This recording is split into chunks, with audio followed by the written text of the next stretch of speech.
Hi friends, welcome to Suhrt Talk. Today we are going to look into the controversial farm laws. There have been a lot of hoo around the farm laws. There are sections of farmers who are out there in the streets protesting, and there is, differing opinions, a lot of polarization as to whether the laws are indeed helpful or are they really marginalizing the farmers. So let us uh, leave aside the politics side of things and look into the laws per se and see, is this something which is really going to be, sort of helpful to the farmers? Why is there so much amount of protest? Let us look into that, right? So the context of it is, the central government of India passed three laws, right, last year, late last year. And those laws were the Farmers Produce Trade and Commerce Act 2020, promotion and facilitation, the Farmers Empowerment and Protection Agreement on Price Assurance and Farm Services Act 2020, and then there was a amendment to the Essentials Commodities Act 2020. So these are the three laws. Two are newly introduced laws. Now they are act because they have been, passed by both houses of the parliament, and the honorable president has given his assent. So the bill is now essentially an act of law. And then there is an amendment to the Essentials Commodities Act 2020. So let us look into these different aspects one by one. So if you look into, why these laws or why these reforms came in first place. Now there are it's a dichotomy, right? On one hand we are producing paddy and wheat in record quantities, right? Punjab and Haryana, state of Punjab and Haryana are in the forefront in producing record amount of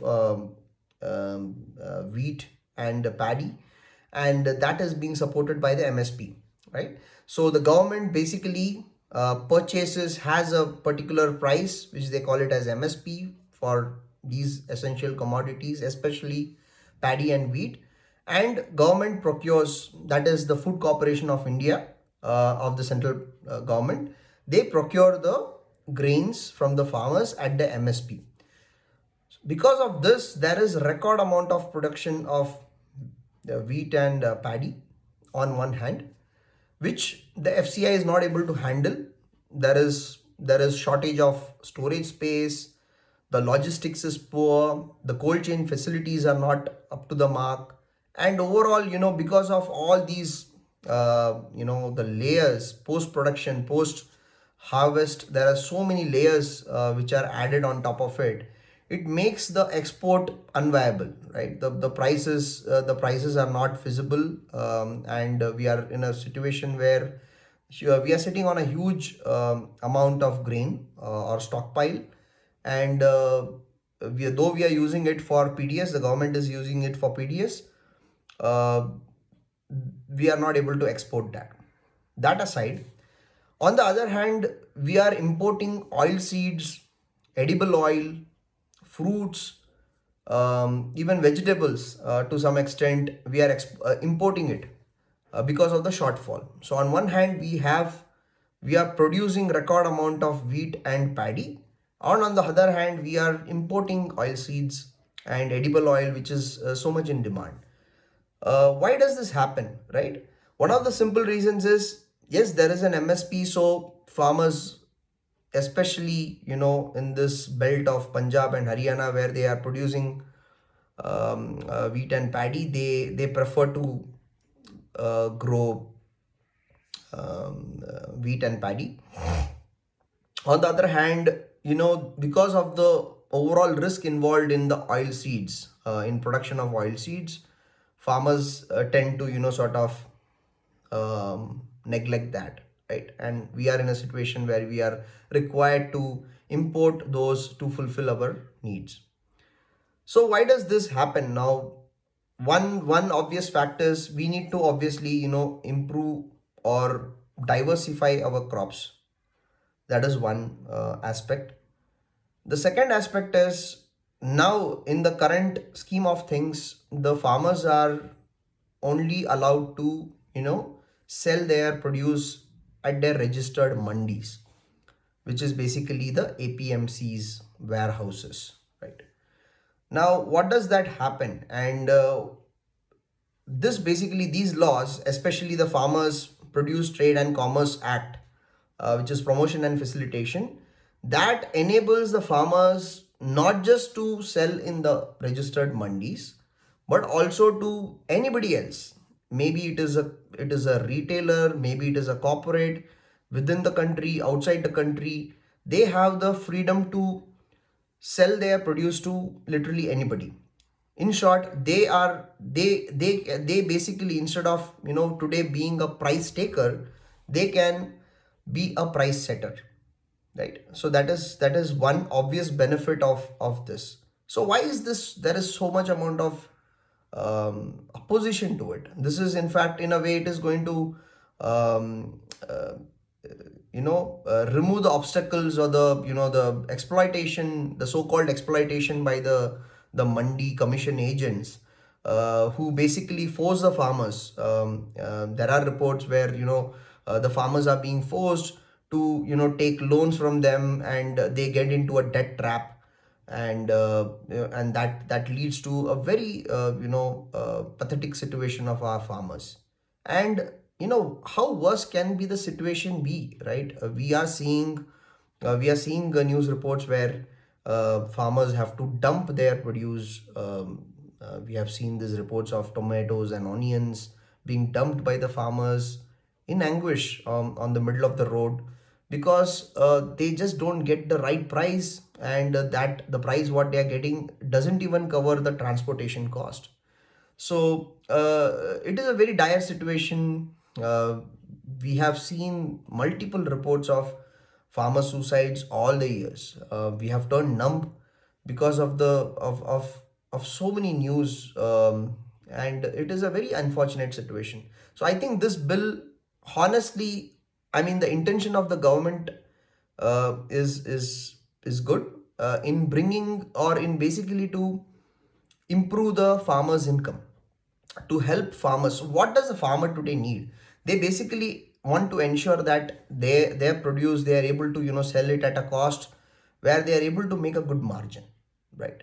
They want to send their kids to good schools. They want to live a life with a good quality of living, and they want to ensure that they are able to, sort of carry on with the profession of agriculture with ease and not with distress, right? Today the farmer is in a dilemma that, they don't want to, they don't wish to, sort of have their kids get stuck in agriculture, or pursue agriculture, because of all these different limitations around it. The entire the agricultural, the I am talking about the small scale farmers who are, just owning just a hectare or a two of land, and it is becoming very unviable for them, right? Now, why the so there are a couple of laws over here. One I talked about is going to, sort of unshackle the farmers from the so-called mandis, right? They are going to, sort of liberate from them. Then there is this act, which is Farmers Empowerment and Protection Agreement on Price Assurance and Farm Services Act 2020.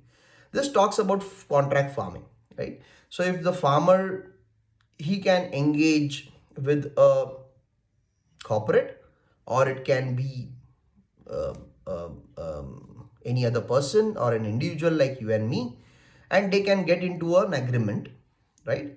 And based on that agreement, it would be like a fixed price contract, or the payment terms will have to be, and the output terms also have to be agreed well in advance. The payment have to be made in advance, and there are more opportunities and avenues there are a lot of startups which can potentially come in. For example, there can be a startup which basically sources, say for example, vegetables and fruits and pulses from a particular set of farmers, and make it available to a set of customers, right? So that can be a very good avenue where the farmers don't have to uh, take it all the way to the mandi. They can basically sell their produce right at their farm gate, right?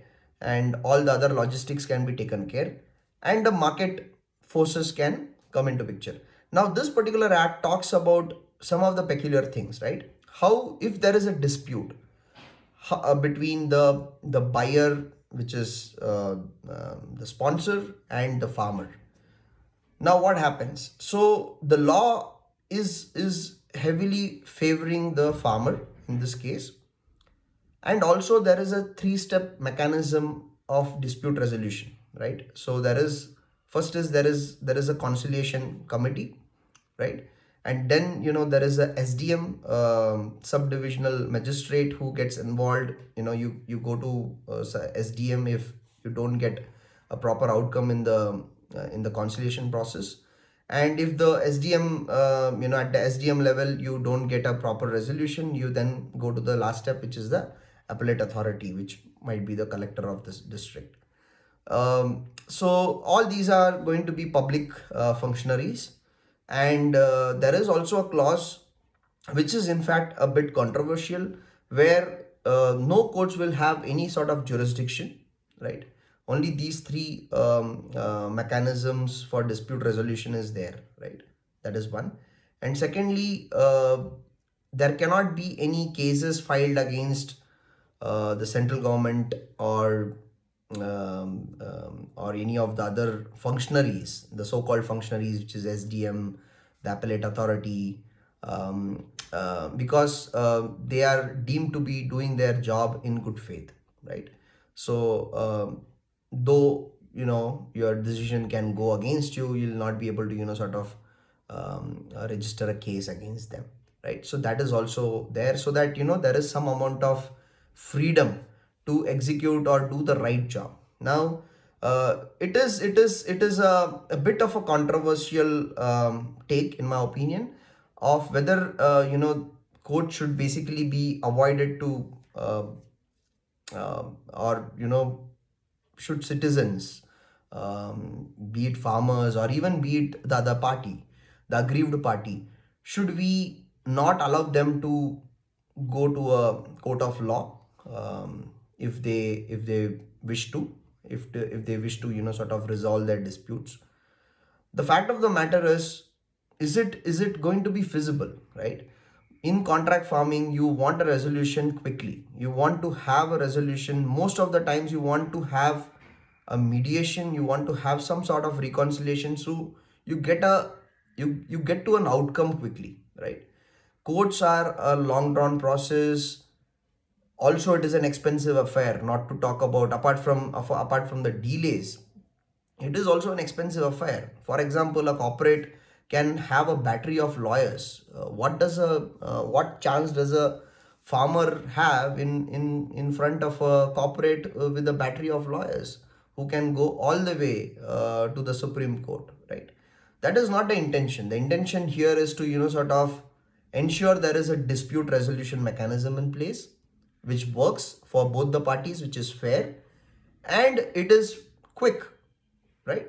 So that is where I feel this setup of resolving the things using conciliation, and having the entire issues or the dispute resolved within the SDM and the collector level bodes well, right? Now again, there might be a question, what if there is some amount of collusion with the corporates, and with one party, with the collector or the SDM? Now that is a very tricky thing, and that can even happen. That argument can be also taken up at any level, right?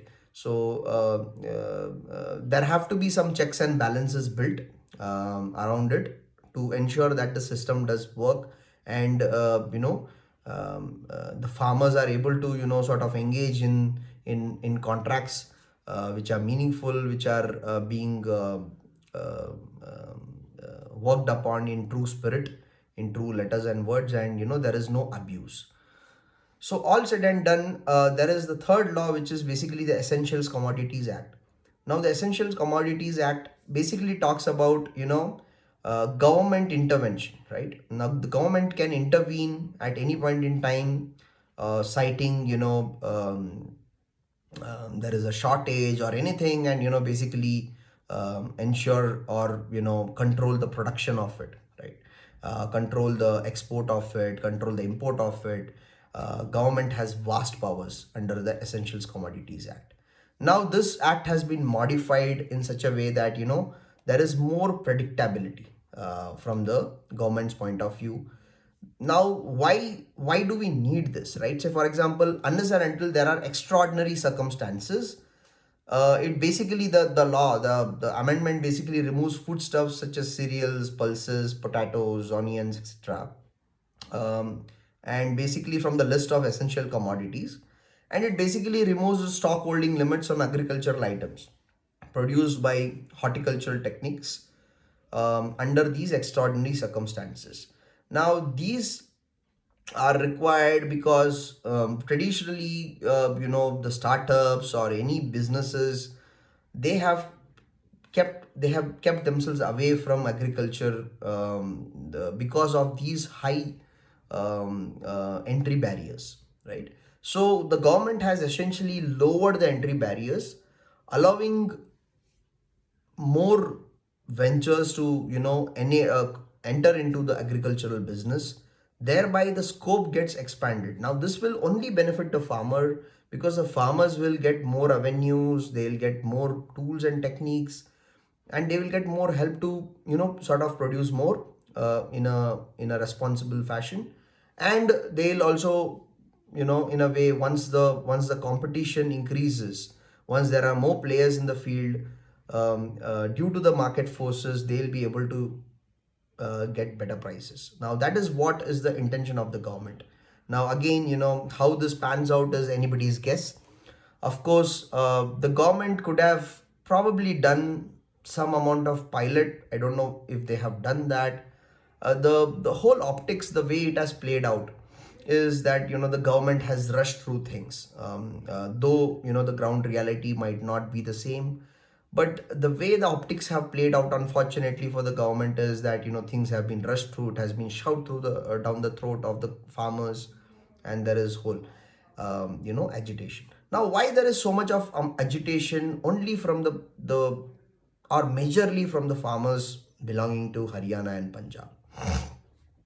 Simple thing is because they produce lots of, and they take the opportunity provided by the central government of the MSP, right?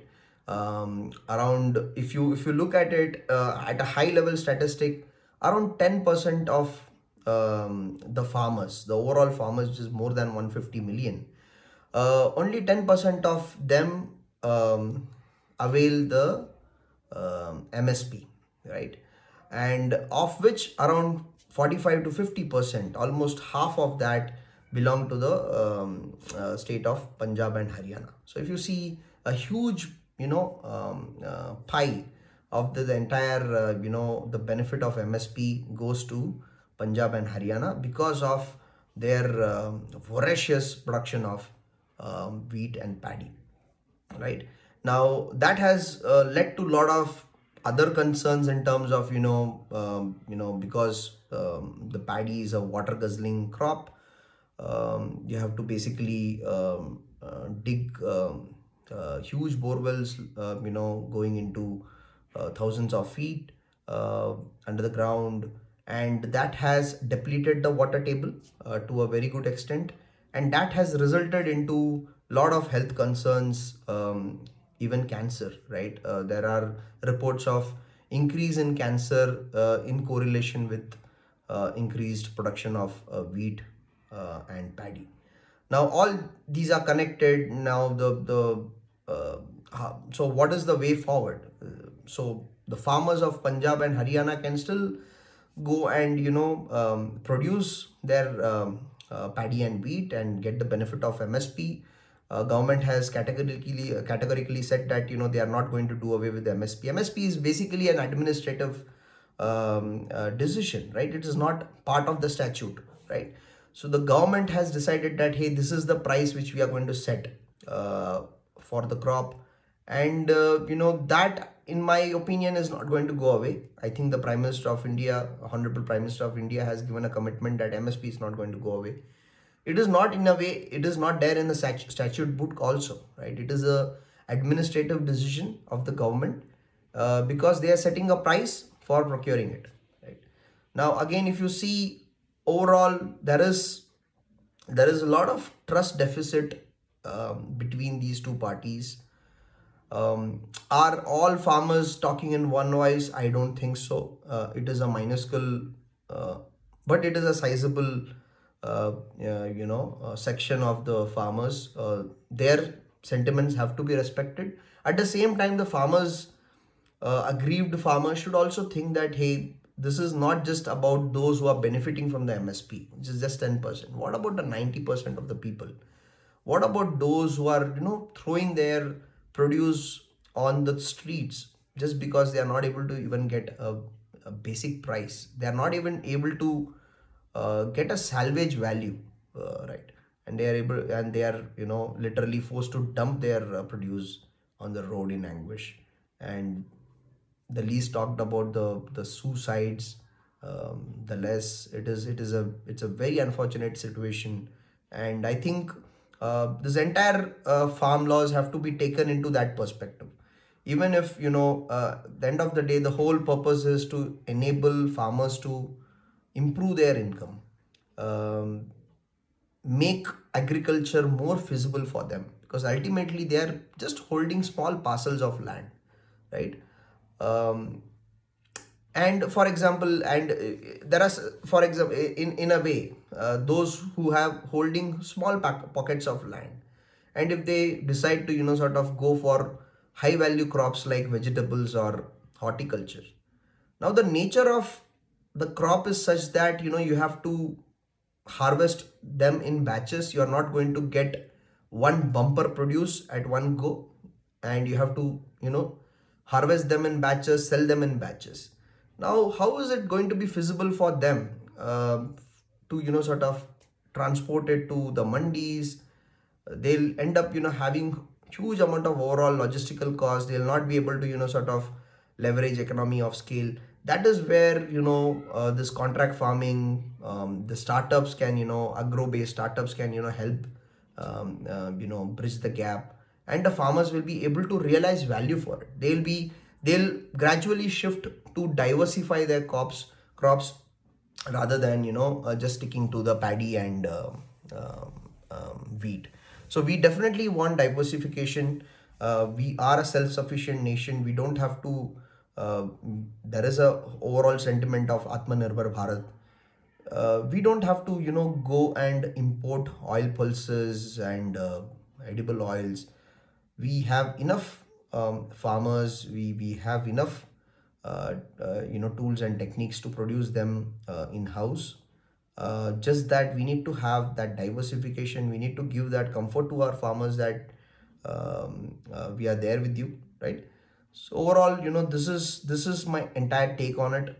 I think the government and the people should just realize that no law is going to be perfect, right? There have to be some amount of improvisation. There have to be learnings taken and some amount of changes made as and when it goes. But just a blanket call that, hey, we are not going to sort of accept this law in any form and shape, I don't think that is going to be valid. Or it's a fair argument for a farmer who doesn't have access to the social media, and who is finding it difficult to have two square meals, or make his ends meet. I think we need to look into all the aspects, and keep the emotions away from it and take a judicious call. Thanks for watching. See you in another video. Thank you.